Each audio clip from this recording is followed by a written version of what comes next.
The signal did not knock, it did not announce itself politely, or wait for anyone to answer.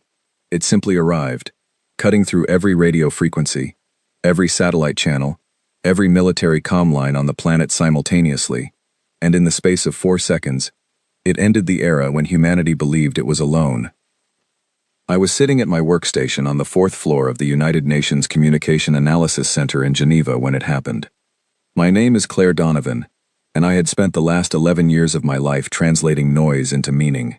Radio bursts from deep space probes, encrypted government transmissions, signals that bounced between relay stations halfway across the solar system. I was good at my job. I was calm under pressure. I did not panic easily. I panicked.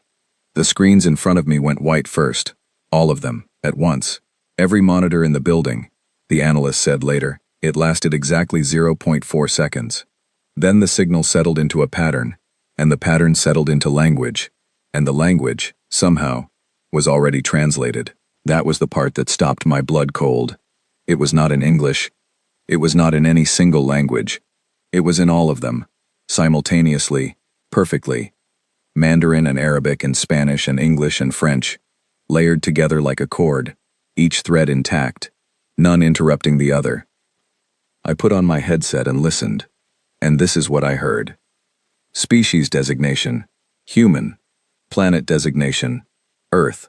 Solar system designation, cataloged. You have been assessed. You have been evaluated.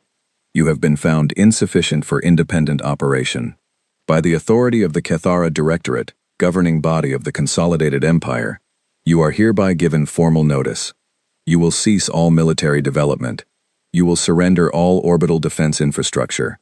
You will await our arrival and present your governing bodies for transition processing.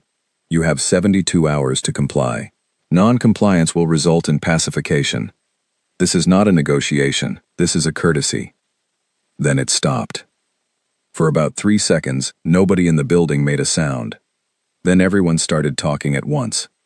I ripped my headset off and stood up and looked around the room. People were shouting into phones. Someone knocked over their coffee mug and did not notice. The man at the station beside mine, a senior analyst named Gary Pullman who had worked signals intelligence for 20 years, was sitting very still with his hands flat on his desk, staring at his screen, and his face had gone the color of paper. I understood the feeling. What I had just heard was not a signal from a probe or a random burst from a distant star. It was a message. A precise, deliberate, organized message from something that knew our name, knew our planet, knew our solar system, had evaluated us, and found us lacking, and was now giving us 3 days to submit. 72 hours. I looked at the clock on my wall. It read 08:14 on a Tuesday morning. By Friday morning at 08:14, the Cathara Directorate expected Earth's complete surrender. The next 6 hours were the most disorganized I had ever seen a professional institution become. The Secretary General of the United Nations was rushed to a secure facility. World leaders were scrambling to reach each other on encrypted lines. Every space monitoring agency on the planet was pointing their instruments at the sky, trying to locate the source of the signal, trying to find a ship, a fleet, anything. Nobody found anything. There was nothing to find, or if there was, it was too far away or too well hidden or both. I was reassigned within the hour. They pulled me out of the main analysis floor and put me in a smaller room, deeper in the building, with 6 other people who spoke the most languages combined and had the highest clearance ratings in the department. Our job was simple and terrifying. Listen. Monitor every frequency. Log every repeat transmission. Look for patterns. Look for anything that might tell us what the Cathara actually were, where they came from, how many of them there were, and whether 72 hours meant what it sounded like. It meant exactly what it sounded like. Over the next 2 days, governments fractured along fault lines that had always been there. 12 nations publicly announced they were in favor of compliance. They called it pragmatism. They said we had no context for what the Cathara were capable of, and that resistance without information was the same as extinction. 3 other governments went silent entirely. No official statements, no communications on public channels, as if they had simply switched off. The remaining nations argued. Committees were formed. Emergency sessions were called. People made very passionate speeches that ultimately said nothing at all. I stayed at my workstation and I listened. What I learned, pieced together from fragments of intercepted transmissions and background analysis that my team assembled over those 48 hours, was this. The Kethara were not new. They were not young. They had been doing this for a very long time. Their signal had not been improvised or translated hastily. The linguistic structure was too precise, too perfectly calibrated for every human language at once. That meant preparation. That meant they had been watching us, studying us, cataloging our languages and our cultures and our communication systems, long before they ever announced themselves. How long, we did not know. Long enough. They were called an empire, and they named themselves a directorate, and those words carried weight. An empire implied scale. A directorate implied order. Order implied procedure. And procedure implied that this, the signal, the ultimatum, the countdown, was not something improvised. This was how they worked. This was their process. It made them more frightening, not less. By hour 68, the UN bunker had the quiet, stale smell of people who had not slept in 2 days. I was on my 4th cup of coffee, cross-referencing the transmission frequency logs with a star chart overlay my colleague Dennis Farrow had pulled together, when the secondary alert board lit up. Not an incoming signal this time, an outgoing one. I stared at it. For a moment I thought it was an error, some artifact of the monitoring system, a ghost reading, an equipment fault.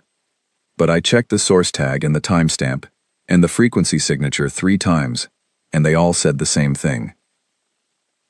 At 68 hours, 14 minutes, and 32 seconds after the Kethara ultimatum arrived, something on Earth sent a response. It did not come from Geneva. It did not come from New York, or Beijing, or Washington. It came from a deep space relay station I had never heard of, tagged with a classification string so high that when I ran it through our clearance database, the system did not return an access denied message. It returned nothing. No record, no file, no trace that the classification string even existed. Someone had answered the Kethara, without asking, without a vote, or a debate, or a committee, or a press release. I pulled up the content of the transmission.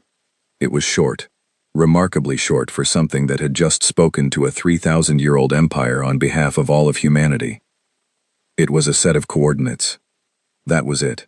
Nothing else. No message, no greeting. No demand, no explanation. Just a location in space. A precise string of numbers pointing to a system roughly 3 light-years off the approach vector the Kethara signal had come from. I sat back in my chair and looked at those coordinates for a long time. I had spent 11 years in communications. I knew what silence meant. I knew what noise meant.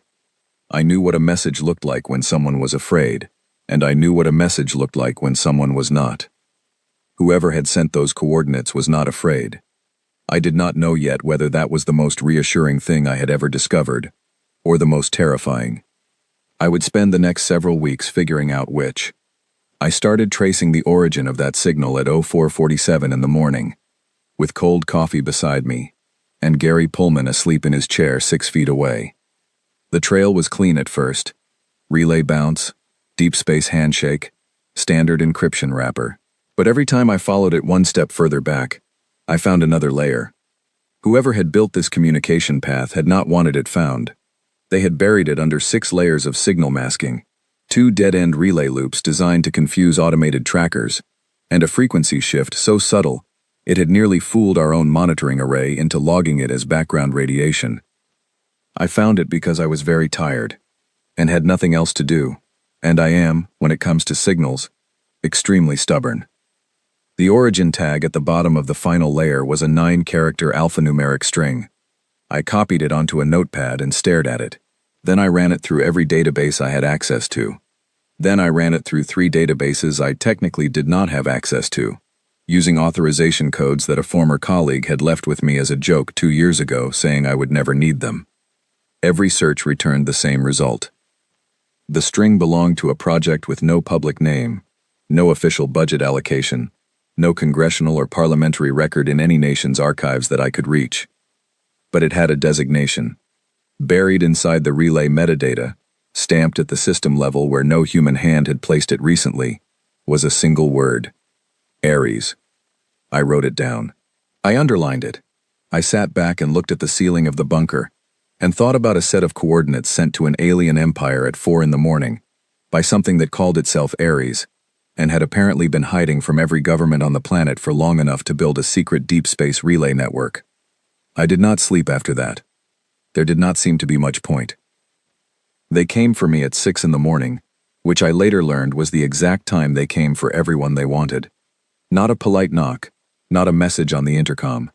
A man in a gray jacket appeared at the door of the monitoring room, said my name once, and held up a small card with a single symbol on it. The same 9-character string I had found the night before. Then he waited. I looked at Gary Pullman, still asleep in his chair. I looked at my cold coffee. I looked at the coordinates still on my screen, pointing to a dead star system 3 light-years off the Kethara approach vector. I stood up and followed the man in the gray jacket. He did not speak in the elevator. He did not speak in the corridor.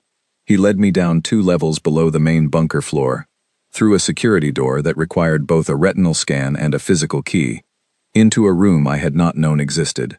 The room was large, clean, and very bright. A long table ran down its center. 8 people were already seated around it, and at the head of the table sat a woman named Harriet Cole. I did not know her name yet. I learned it when she introduced herself, which she did immediately, calmly, and without any preamble. "My name is Harriet Cole," she said.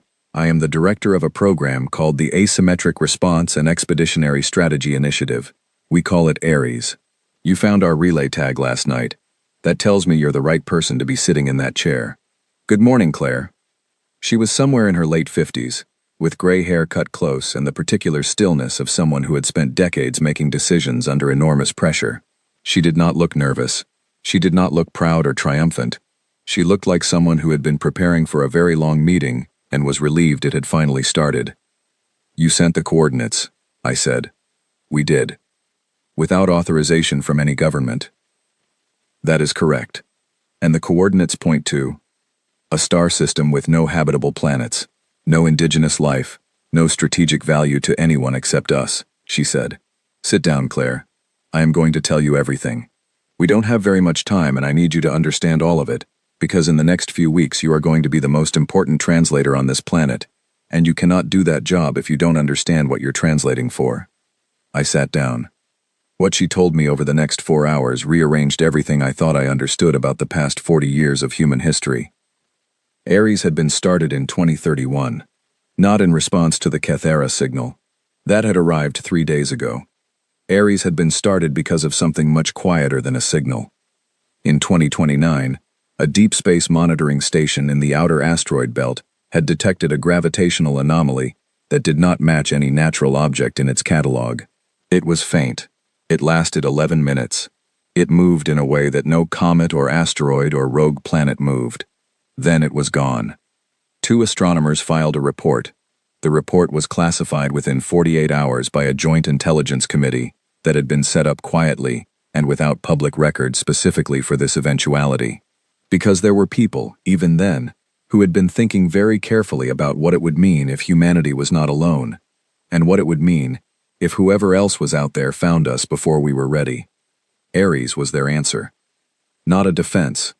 That was the first thing Harriet made clear. A defense was something you built to resist an attack. Ares had not been built to resist anything. It had been built on a single foundational assumption, which was this: if a civilization advanced enough to cross interstellar space, arrived at Earth with hostile intentions, a conventional defense would fail. You could not outgun something that had been building warships for 3,000 years. You could not outmaneuver something that had crossed the distances between stars. You could not negotiate from weakness. The only option, the only one that had any statistical chance of success, was to change the nature of the engagement entirely. Ares had been built to ambush. 40 years. That was how long it had taken. 40 years of quiet, patient, extraordinarily expensive construction in the outer system, where no civilian telescope pointed, and no public satellite passed. Automated shipyards tucked behind the largest asteroids in the belt, running on solar collectors and building things at a rate that never spiked high enough to draw attention. Drone networks seeded into debris fields, programmed to stay cold and dark until a specific activation signal reached them. Kinetic platforms disguised as natural rocks, orbiting quietly in patterns that looked random from the outside, but were anything but. And at the center of it all, a star system 3 light-years off Earth. It had no name in any public catalog. Ares called it the Threshold. It was a dead system, one dim red dwarf circled by 4 rocky, airless planets and a wide debris field that stretched across the outer orbits. Nothing lived there. Nothing had ever lived there. But for the last 30 years, Ares had been filling it very carefully with things that were not natural.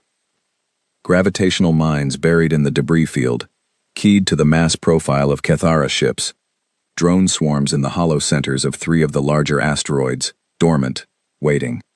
A modified pulsar relay on the second planet's surface, capable of broadcasting a disruption field that would destabilize any faster-than-light drive that tried to engage within the system. The whole thing was designed to do one thing: catch a fleet in the moment of arrival, before it could reform, before it could establish a defensive perimeter, in the 1 second of vulnerability that any ship experienced when it came out of faster-than-light travel. That 1 second was everything. "We've been modeling this for 20 years, said a man at the table named Arthur Bridges, a compact, quiet engineer who headed Ares's weapons systems division. Faster-than-light exit creates a transition window. Your drives are recalibrating. Your sensors are recalibrating. Your crew, if you have one, is recovering from the transit. For approximately 1.2 seconds after exit, every ship that exists is essentially stationary and partially blind. 1 second is all we need." "You turned a whole star system into a trap," I said. "We turned a whole star system into the most expensive and precisely engineered trap in the history of our species," Arthur said. And he did not sound boastful. He sounded exhausted and a little sad and very determined. "We sent them the coordinates because we needed them to go there. We needed to choose the location. If we let them come to Earth first, we lose all of that. They arrive where they want, when they want, at a strength of their choosing. But if they go to the threshold, they go into a box," I said. "They go into a box," he confirmed. I thought about that for a moment. I thought about the Cathara signal, so clean and so certain, and the phrase that had stopped me cold 3 days ago: "You have been found insufficient for independent operation." 3,000 years of empire, 140 species, all of them absorbed, managed, reduced. All of them had done the same thing. They had tried to survive first contact. They had stalled or negotiated or defended. They had played on the Cathara's terms. "No one has ever done this before," I said. It was not a question. "No," said Harriet. "No species in the Cathara's history has ever responded to their ultimatum by sending them coordinates." "What did the other species send?" "Silence," she said, "or pleas, or offers of tribute. The ones that tried to fight did so defensively, at home, on ground the Cathara had already chosen. And we sent them directions. We sent them directions to a place where we had spent 40 years preparing to meet them," Harriet said. I sat with that. The logic of it was cold and clean and undeniable, and underneath the logic was something else, something I couldn't quite name. Something that felt like the specific kind of human stubbornness that had gotten our species through every catastrophe we had ever caused ourselves. We had looked at a 3,000-year-old empire and decided that the right response was not to cower and not to beg and not to run. The right response was to write back and say, "Come here. Come to this specific place. We'll be waiting." "The moral question," I said carefully. Harriet looked at me without blinking. "You did this without authorization. No government approved this. No UN resolution. No democratic process. You made a decision on behalf of every human being on this planet, and you made it in secret, and you made it over 40 years while no one was watching. And now the clock has run out, and whatever happens next happens to all of us, not just Ares." "Yes," Harriet said. "That's all? Just yes? What would you like me to say, Claire? That I'm sorry? I'm not. That I would have done it differently if I had the choice. I wouldn't. What I can tell you is this: if I had gone to a government, any government, and told them what I wanted to build and why, one of two things would have happened. They would have said no, because the scale of the project was too large, and the timeline was too long, and no political body thinks in 40-year horizons. Or they would have said yes, and leaked it within a decade, because governments are composed of human beings, and human beings talk. If the Kethara had any intelligence capability pointed at Earth at all, and they did, we know they did, they would have found it. The trap only works because they don't know it's there. I could not argue with that. I wanted to, because the thing she was describing was a violation of every principle of democratic governance I had ever believed in, and I had believed in them sincerely. But the alternative she was describing was also real. I sat there for a long time in the bright, clean room, and I did not say anything. "What do you need from me?" I finally asked. "The Kethara fleet will respond to those coordinates," Harriet said. "We don't know exactly when. Based on our best modeling of their propulsion capacity, it will take between 18 and 30 hours for an advance element to reach the threshold. When they arrive, we will have telemetry from the threshold relay network. We will hear everything: their tactical communications, their status reports, their distress signals if there are any. All of it will be in Kethara language. We have basic translation frameworks built from the signal they sent us, but the tactical vocabulary is different from a formal ultimatum. It will be fast and compressed, and full of terms we don't have yet. You need me to translate in real time," I said. "I need you to tell me what they're saying as they say it. I need to know the moment they realize what's happening. I need to know if they call for reinforcements, what size, and when. I need to know if any of their ships try to break out of the system." She paused. "And I need you to translate what we send them afterward. Because if this works, and it will work, what comes next will require words, not weapons, and I need those words to be exactly right." She slid a folder across the table toward me. Inside was a language analysis packet 300 pages thick. Every fragment of Kethara communication that Ares had intercepted over the past 4 decades, cataloged and annotated, and partially decoded. 40 years of patient linguistic work, built on a signal that no one on the public record had ever been allowed to know existed. I picked it up, and I felt the weight of it, and I understood that I had just walked through a door that did not open from the other side. "When do we start?" I said. "You already have," said Harriet Cole. I spent the next 14 hours in a room with 3 other linguists. A woman named Fiona Greer, who had built half the translation framework from scratch. A young man named Patrick Calloway, who could hold 7 simultaneous language structures in his head without notes. And an older man named Solomon Webb, who had spent 30 years studying xenolinguistics as an academic specialty that everyone had told him was completely pointless. For Solomon, this was the day his entire life had been waiting for. He was so calm it was almost strange. We worked through the night.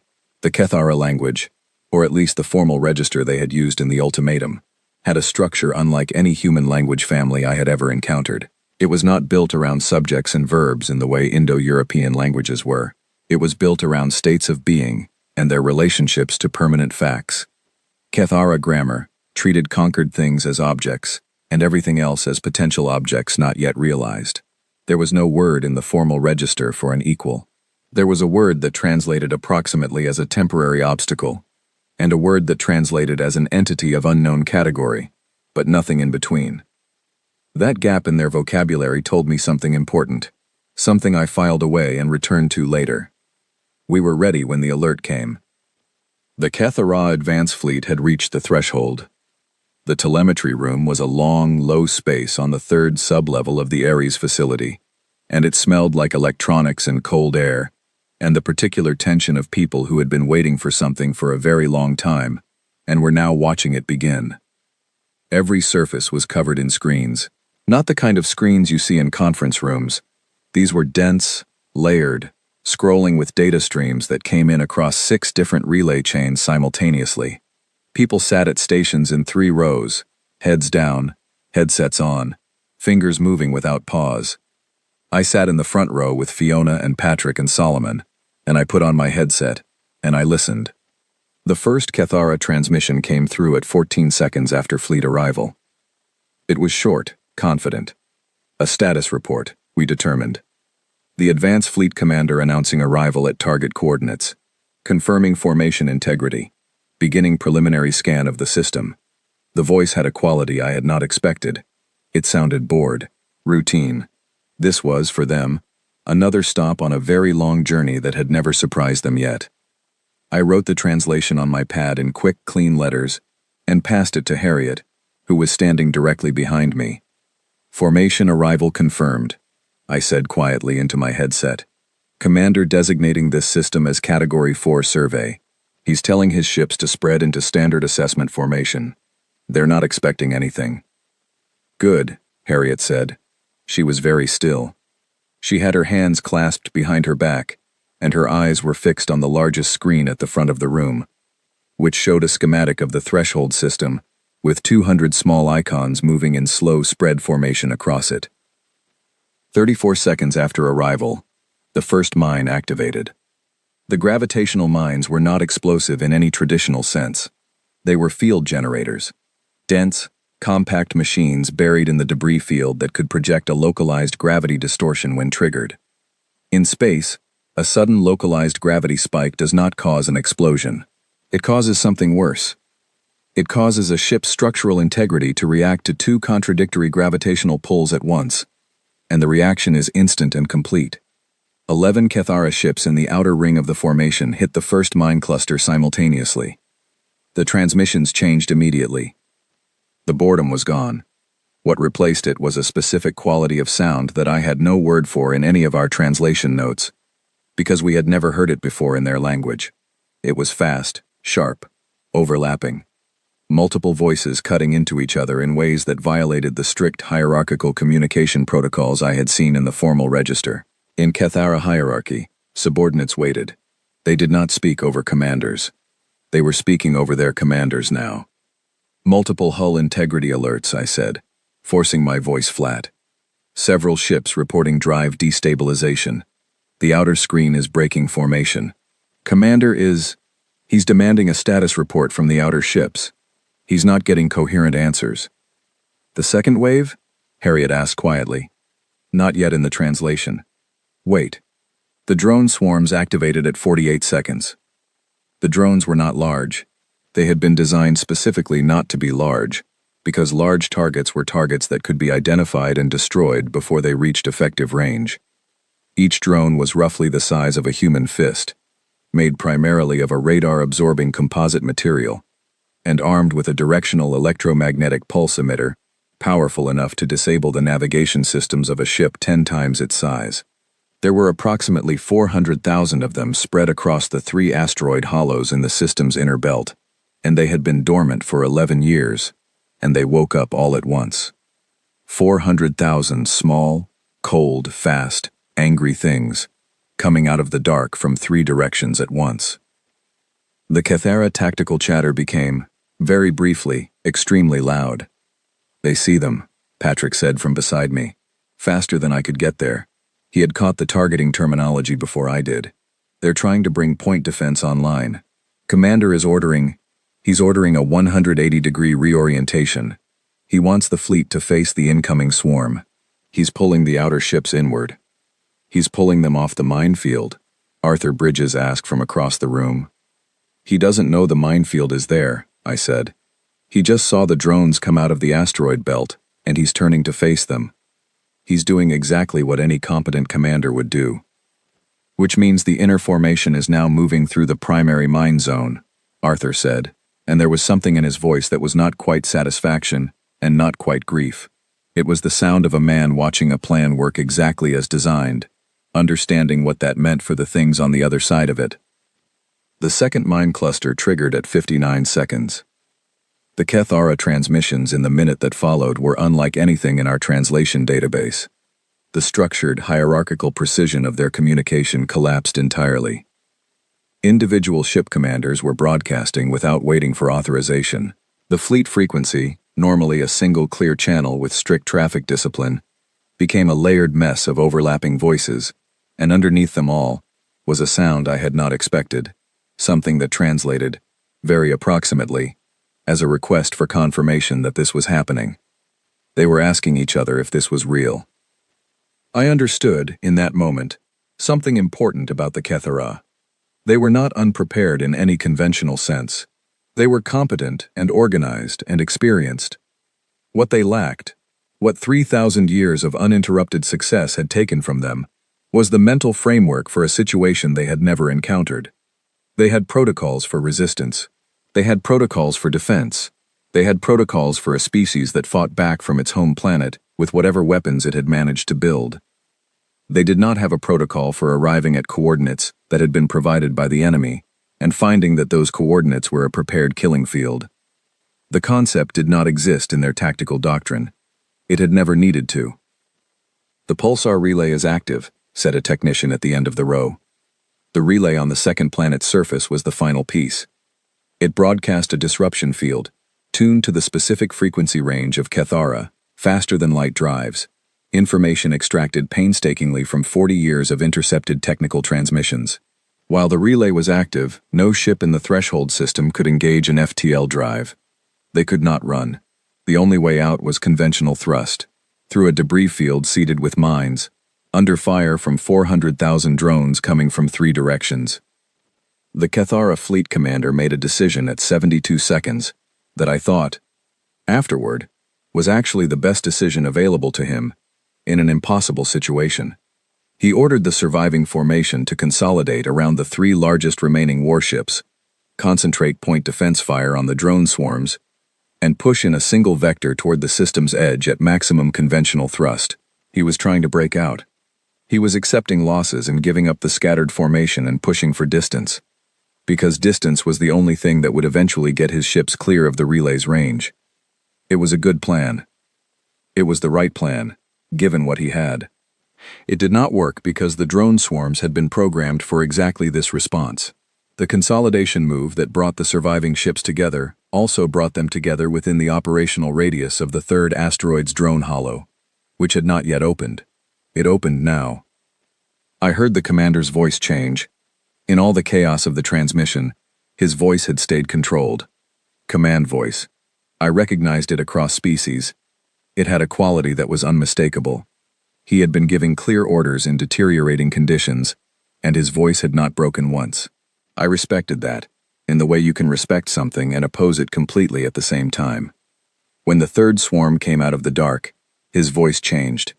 Not to fear. The Kethara word that came through was one Solomon had flagged in the translation notes weeks ago with a question mark, because it did not map cleanly to any human concept.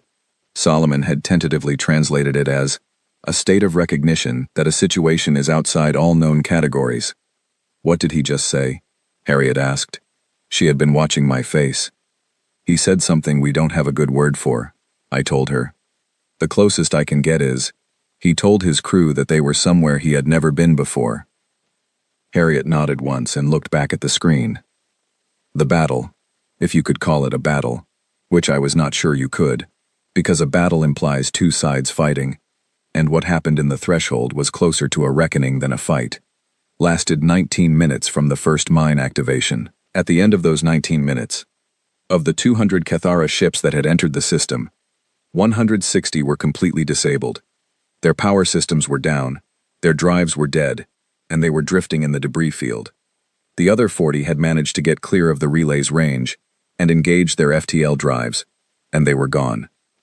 Gone, as Harriet had predicted they would be, not destroyed, not captured, but running, carrying something home that was more valuable to us than their destruction would have been.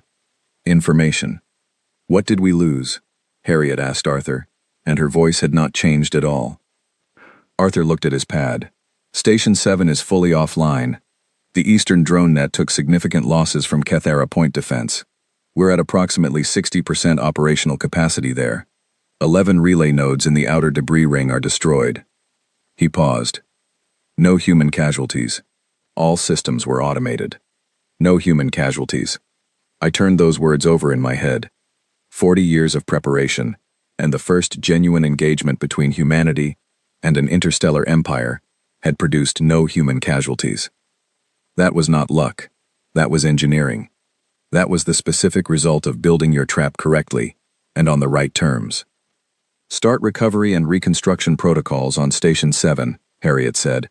I want the outer relay ring back to 80% within 2 weeks. Yes, Director. and begin assembling the follow-on transmission package. She turned to look at me directly. Claire, this is where your job changes. I set down my translation pad. My hand was shaking very slightly. I had not noticed until that moment. The 40 ships that escaped, I said. They're going back to Cathara High Command. Yes. With everything they recorded, every second of what happened. Yes. And the Cathara High Command is going to look at those recordings, and they are going to know that we built that trap, that we invited them to it, that we gave them the coordinates ourselves. Yes, Harriet said. And in the next 24 to 72 hours, they are going to make a decision about what to do with that information. They are going to debate whether to send a larger fleet or whether to try something else. And the transmission we send them in the next few hours is going to influence that decision significantly. So I need you to think very carefully about language, Claire, because the wrong word in the wrong register at this moment is not a diplomatic mistake. It is a strategic one. I picked up the translation notes. My hand had stopped shaking. Tell me what you want to say to them, I said. I want to say, Harriet said, precisely and quietly, that we are still here, that we know what they are, that we know what they have done to 140 other species, and that we are not those species, and that we would like to have a conversation. I looked at her for a moment. A conversation. A real one. Not a surrender process. A conversation between two parties who have now demonstrated, fairly clearly, that neither one can simply remove the other without cost. She paused. I want them to understand that we chose this, that we knew what we were doing, that the coordinates were an invitation with full knowledge of consequences, and that we are extending a second invitation now, one that goes in a different direction.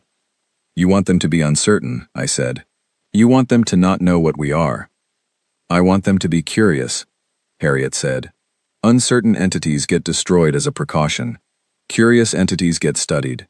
I want them to need to understand us more than they need to defeat us. I thought about the gap in their vocabulary. No word for an equal, a word for a temporary obstacle, and a word for an entity of unknown category. I thought about which of those two categories I wanted us to occupy. I opened to a blank page in my translation pad, and I began to write.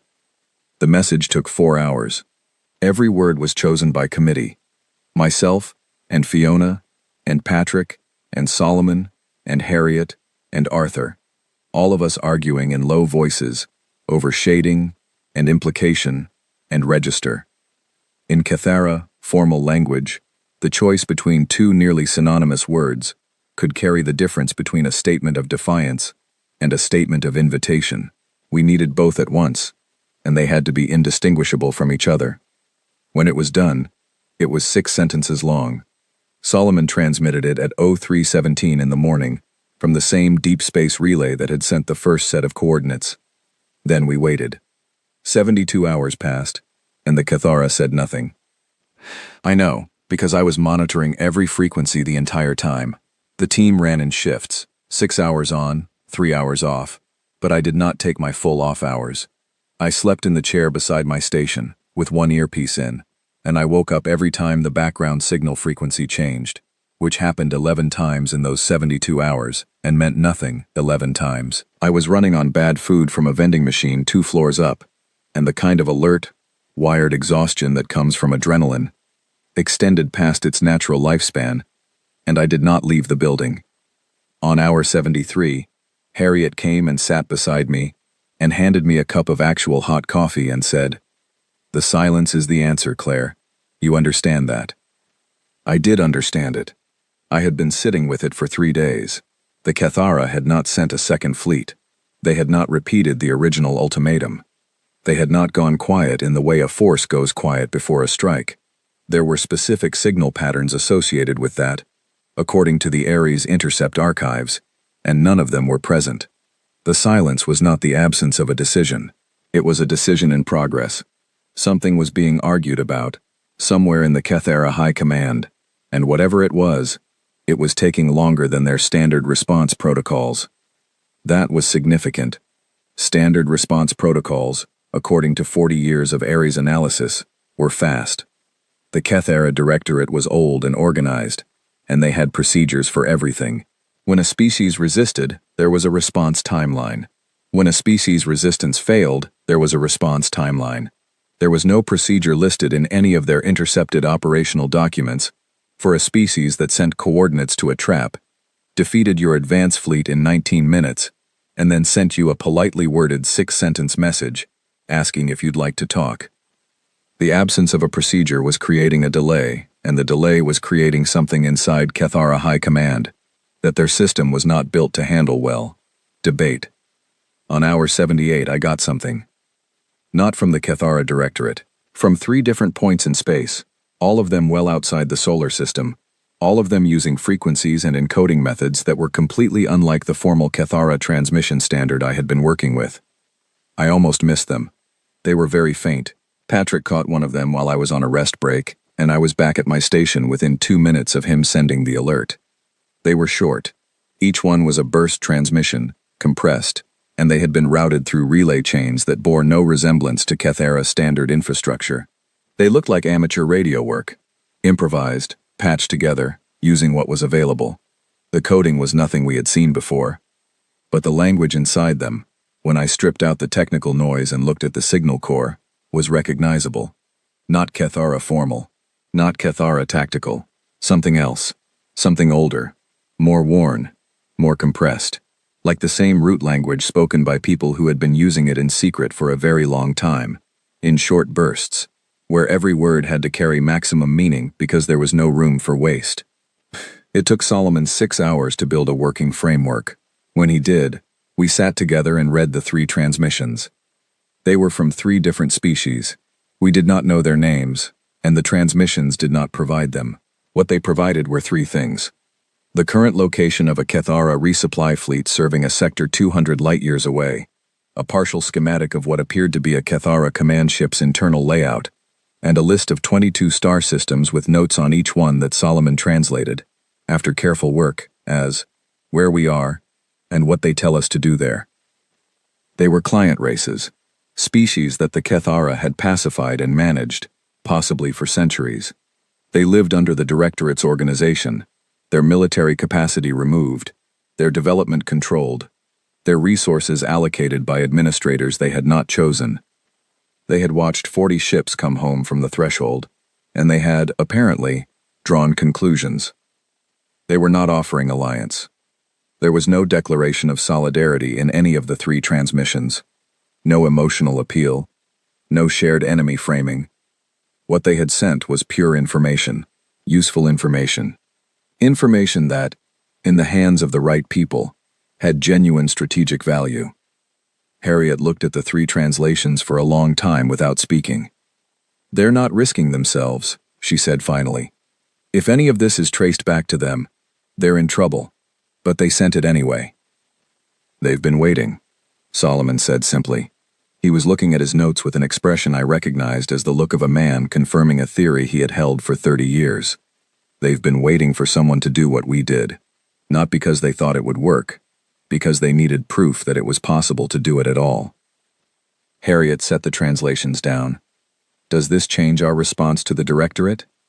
"No," I said, "but it changes what we're negotiating for." She looked at me. "If we negotiate for Earth's safety," I said, "we get Earth's safety. If the Directorate backs off, leaves us alone, establishes some kind of separation or treaty, that's the outcome. Earth is fine. Everything else stays the same. 140 managed species stay managed. Whatever these 3 are," I gestured at Solomon's translations, "they stay where they are." "And if we negotiate for something larger," Harriet said, "then we need to be very precise about what we're asking for," I said, "because the Kethara are not going to give us anything they haven't been pushed to give. We have one moment of leverage, one event that demonstrated we are not like the others. If we spend that leverage on Earth alone, it stays spent." The room was quiet. "You are describing," Harriet said carefully, "a negotiating position that goes significantly beyond this planet's immediate interests." "I'm describing the only negotiating position that means anything," I said. "Earth is safe, as long as we're dangerous. But danger fades.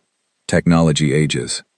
The Kethara are patient, and they have 3,000 years of experience waiting for dangers to become manageable.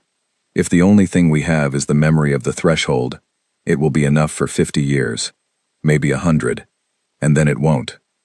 What do you want us to ask for? Arthur said from across the table. A seat, I said. Not a territory. Not a tribute payment or a non-aggression zone or any other arrangement that treats us as a subordinate party who got lucky once.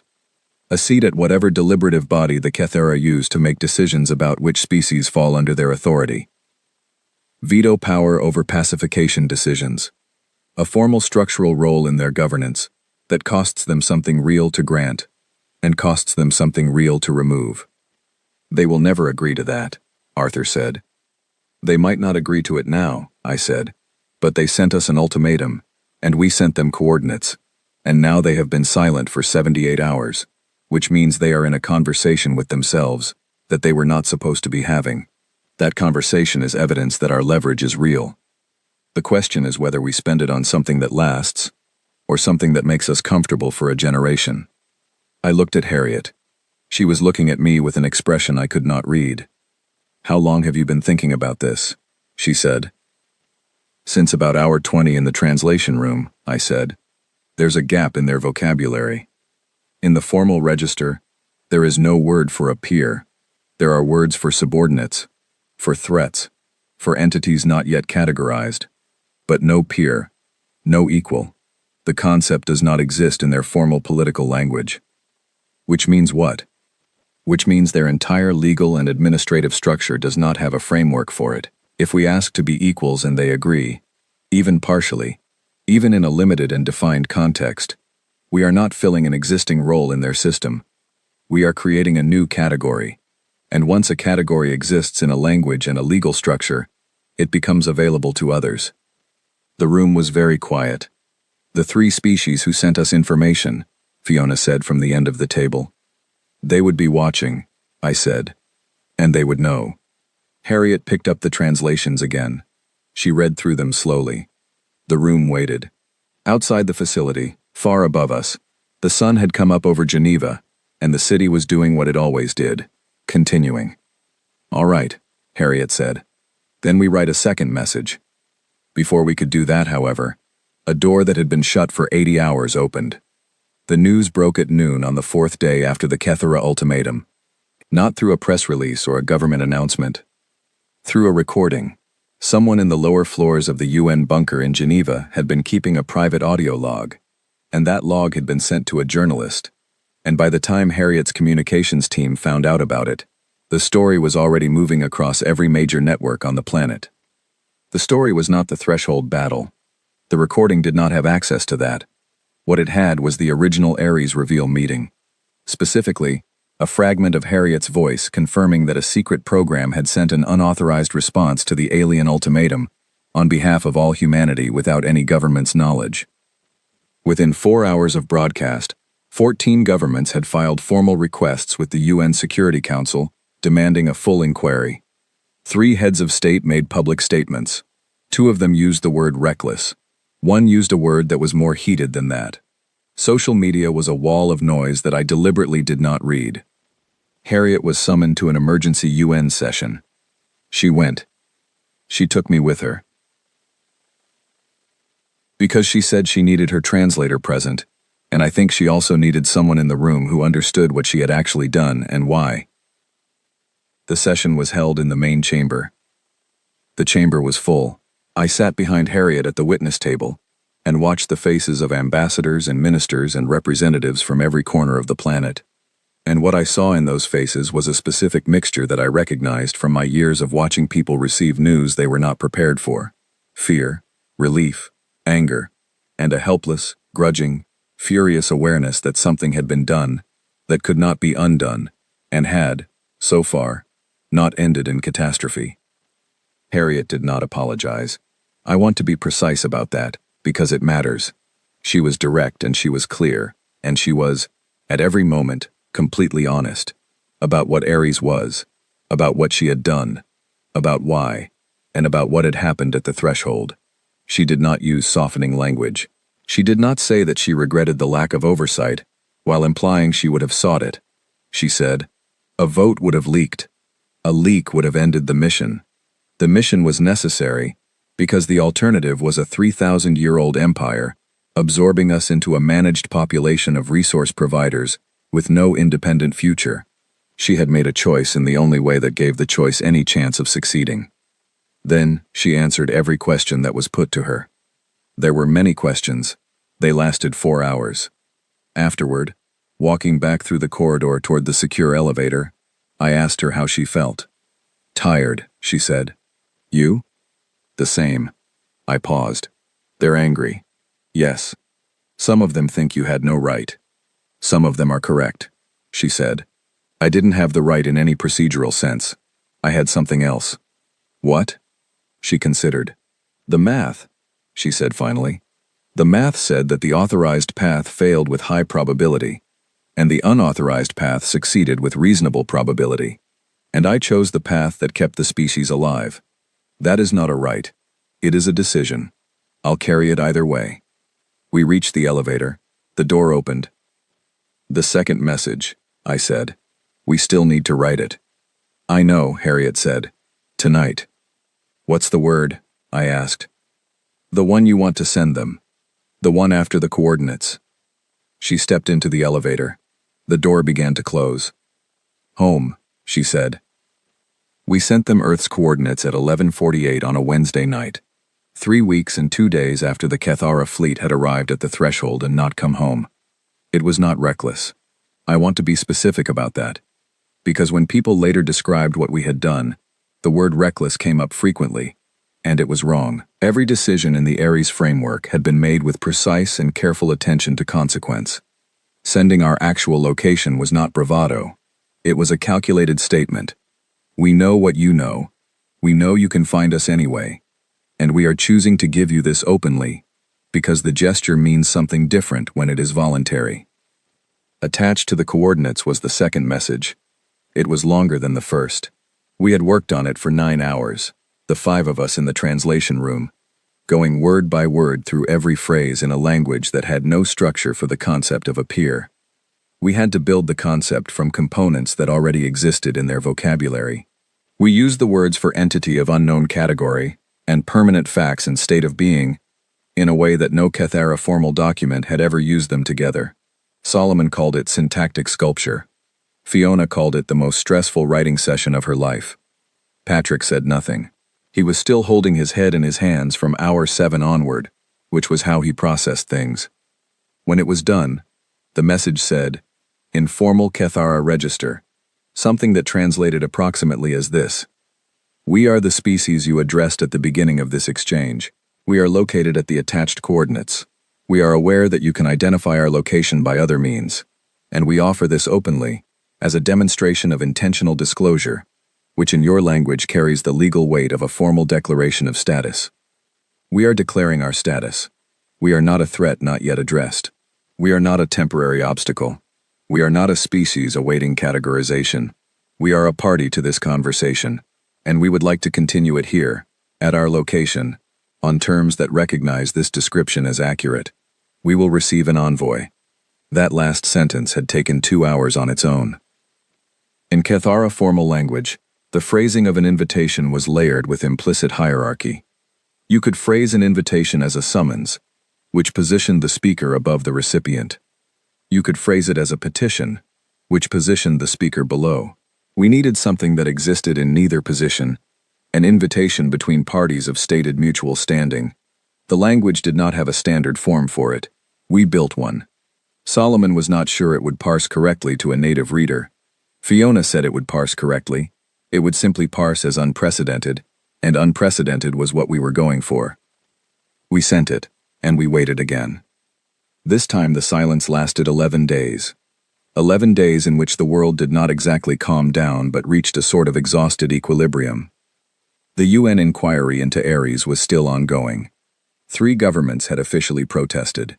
2 others had quietly asked Harriet for a private briefing on the program's full technical capacity, which she gave, and which resulted in those governments going considerably more quiet than before. Public opinion, measured imprecisely by the tools available to measure such things, was something like divided, afraid, and cautiously aware that things could have gone worse. I went home for 3 of those 11 days. My apartment in Geneva was smaller than the Ares facility and had better light, and I stood at my kitchen window every morning with coffee and looked at the Alps on the horizon and tried to feel something uncomplicated. It was harder than it should have been. I had a younger brother named Owen who called me on the second day. He lived in Edinburgh and taught secondary school history and had always been, of the two of us, the one who dealt better with uncertainty. He asked me if I could tell him what was happening. I said not entirely. He said he had watched the news coverage, and the thing that seemed clearest to him was that someone had done something very large and very fast and very unauthorized, and that it appeared to have worked, and that he was not sure whether to be relieved or concerned about what that implied for how the world worked. I told him I had been thinking about the same question. He asked if I was safe. I said yes. He asked if everyone was safe. I said I thought so, for now. He said that was probably the best answer available under the circumstances, and he was right. On the 12th day, a signal came. Not through the relay network, not through any of the monitored frequencies or the deep space antenna arrays or the satellite chains. The signal came direct, a tight beam transmission, aimed at Earth's surface, with a precision that required exact knowledge of our planet's position, rotation, and orbital location, down to fractions of a degree. It arrived at the main Ares receiving station in Iceland at 06:14 in the morning, local time, and it woke up half the team before the alert even finished sounding. The Cathara Directorate had received our message. The signal was not an ultimatum. It was not a demand. It was not a threat. It was, as far as I could determine from 3 readings and a hurried consultation with Fiona, a formal acknowledgement of communication status. In Cathara legal terms, this was not a small thing. An acknowledgement of communication status meant that the Directorate had classified the exchange as an active dialogue under formal protocols. It meant the conversation we had asked for was, in their legal framework, now open. At the end of the acknowledgement, there were 3 short sentences that I read 4 times before I believed what I was reading. The first said that a designated representative of the Cathara Directorate would travel to the coordinates provided.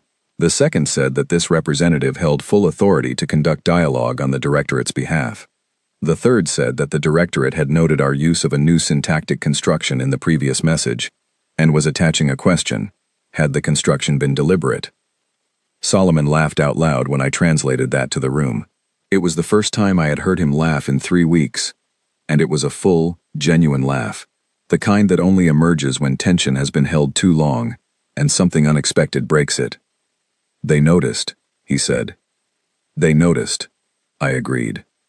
We replied within the hour. "Yes," I wrote. "The construction was deliberate. We would be glad to explain its intended meaning in detail upon your representative's arrival." The ship came into our solar system 22 days later.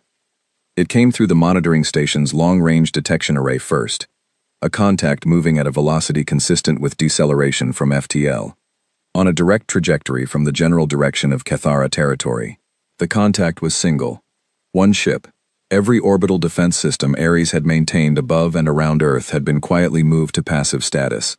Not because Harriet was naive, but because an active defense posture in the moment of a diplomatic approach was a message.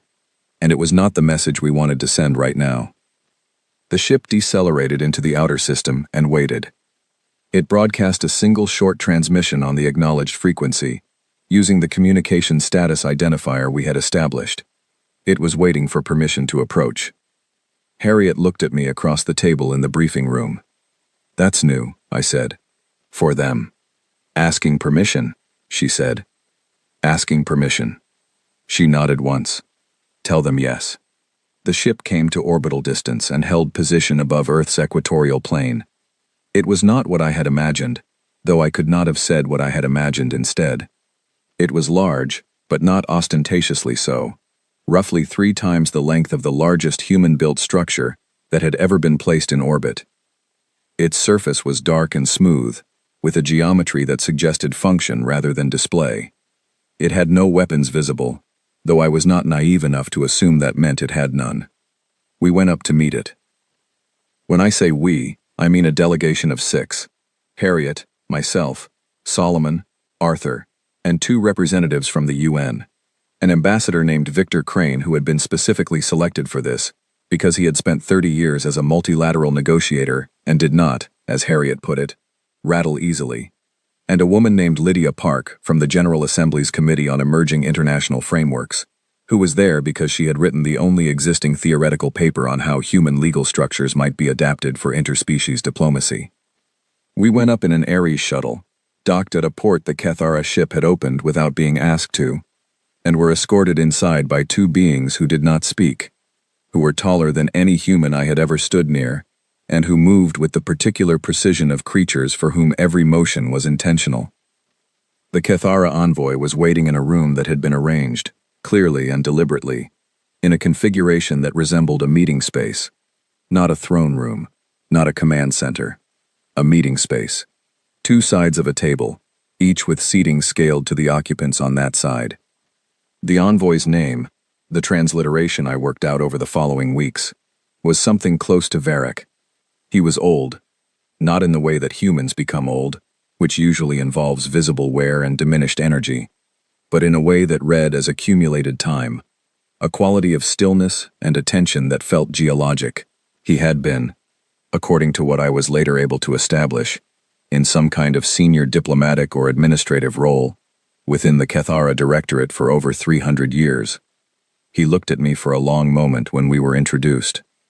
"You wrote the second message," he said, through the translation device we had built into the table, a piece of hardware Solomon had spent 2 weeks assembling. The words were clear. "Yes," I said. "The syntactic construction. The new form." "Yes." "Explain it," he said, not rudely, with genuine interest, the kind of interest that is more demanding than politeness. "In your formal register," I said, "an invitation positions the speaker in relation to the recipient, above or below. Your language has not had a reason to develop a horizontal form, because your interactions with other species have always been vertical." Varric was very still. "We needed a horizontal form," I said, "so we built one from the components available. We used the word for permanent facts, because a permanent fact is fixed and does not change regardless of the observer's position. We combined it with the state of being construction that implies mutual recognition. The result was imprecise by your standards, but it was intentional, and the intention was to describe two parties who are neither above nor below each other in this exchange." A long pause. "This is not a category that exists in our legal framework," Varric said. "No," I agreed. "We know. We are asking you to create it." He was quiet for what felt like a very long time. Victor Crane was sitting perfectly still to my left. Harriet was sitting perfectly still to my right. The room had the particular quality of a moment that is being experienced as significant by everyone present simultaneously. "The threshold," Varric said. "Yes. You built it knowing we would come. We built it, hoping we would have the choice of where to send you. We hoped for a long time that the choice would never need to be made. But you prepared as though it would." "Yes," I said. "For 40 years. Yes." Another pause. "Our records," Varric said, "show that the species we have encountered who prepared most carefully for our arrival were the ones most afraid." "We were afraid," I said. "Preparation and fear are not opposites." "And the ones who invited us to specific coordinates," he continued, "of which there have been none prior to this exchange, were presumably in a different state of mind," I said. "What state of mind?" Varric asked. I had thought about how to answer that question since the night we sent the first coordinates.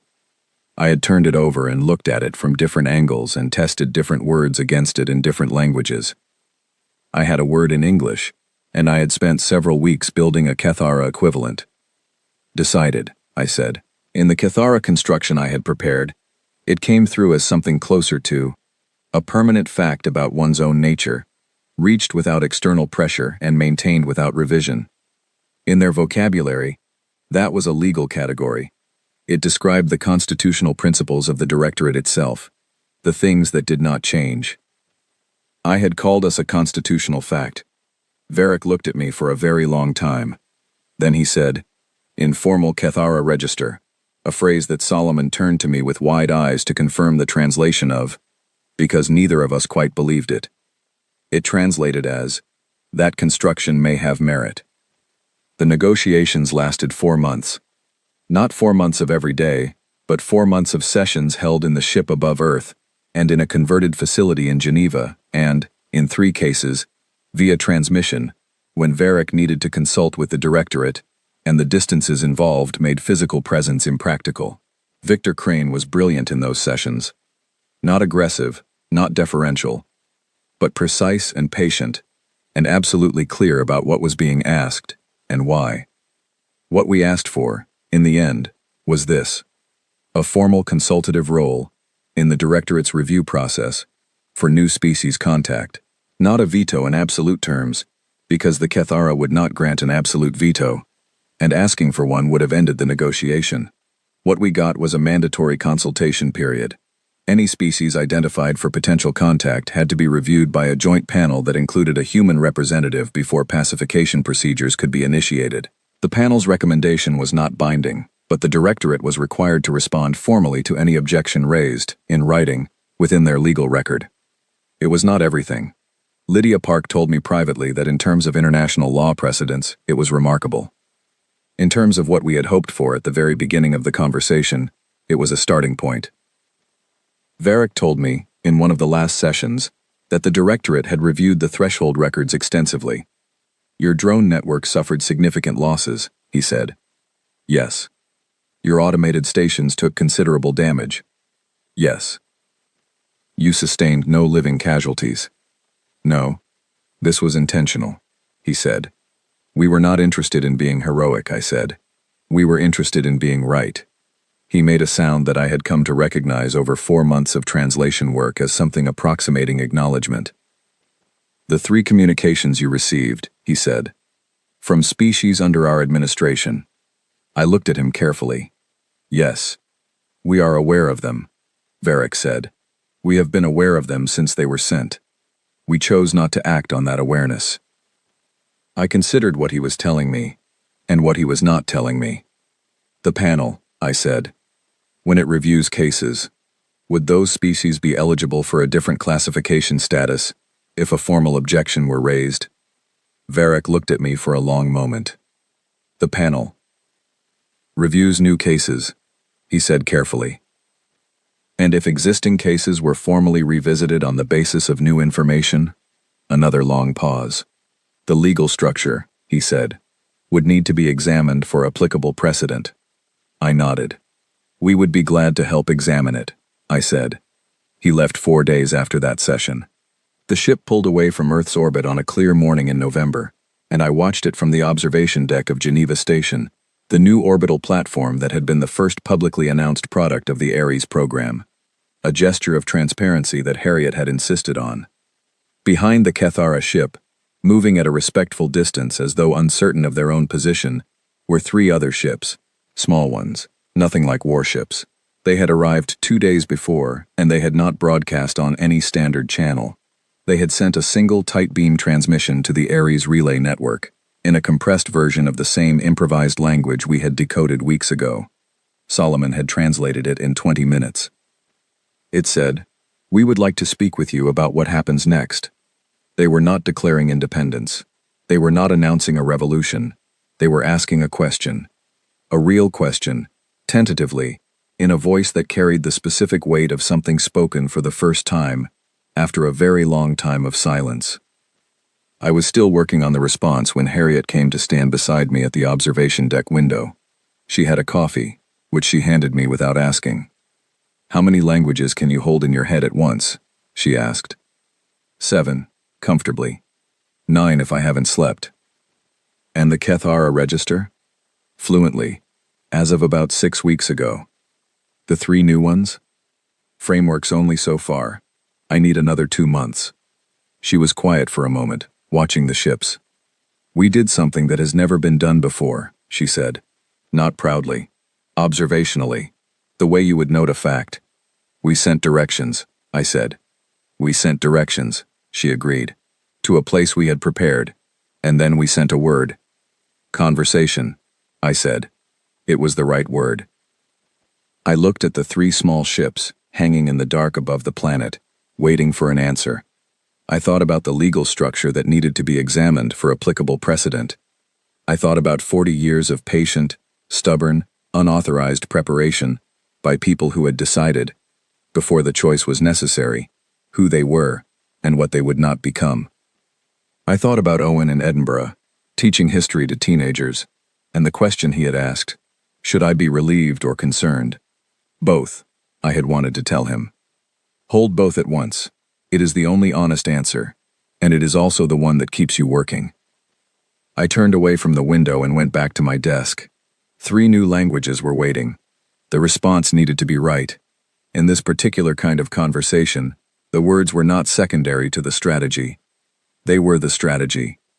I sat down, opened my notebook to a blank page, and started writing.